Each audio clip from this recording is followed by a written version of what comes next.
Welcome back to another video on how to care, raise, and start your own successful skull cleaning business. If you'd like to purchase these bugs, I do have a link in the description below. You do not need a permit to possess these bugs, but you may need a permit to clean skulls. So you need to check with your local wildlife management office. Please hit the subscribe and turn on the notification bell so you can get up-to-date videos. If you haven't seen the videos on how to build enclosures, please check them out. If you are excited about getting started and don't have time to build enclosures, what you will need is an aquarium with a fitted lid. I don't have a fitted lid right now. It broke, so I just have this screen. And a heat lamp. You will also need some styrofoam for the bugs. And you will need this premium bedding, which I have a link in the description of where to buy it. They come in half-pound packages.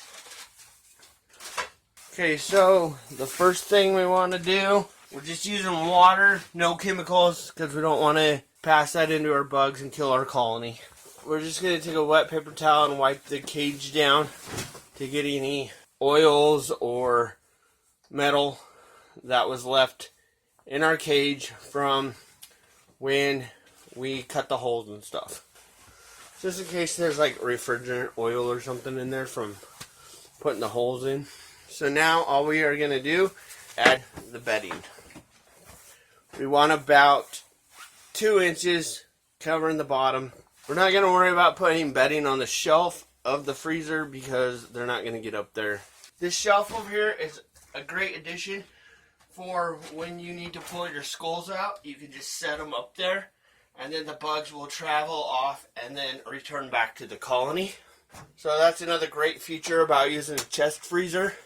So after you get the bedding in, you want to put your ink bird probe kind of in the middle, down in between the paper.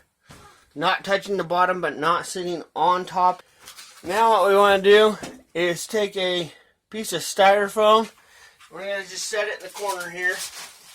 What that styrofoam is for, so that when the larvae are getting ready to metamorph into a beetle, they go in there. Okay, so now we are ready to add our beetles into our colony and feed them, water them, and let them thrive.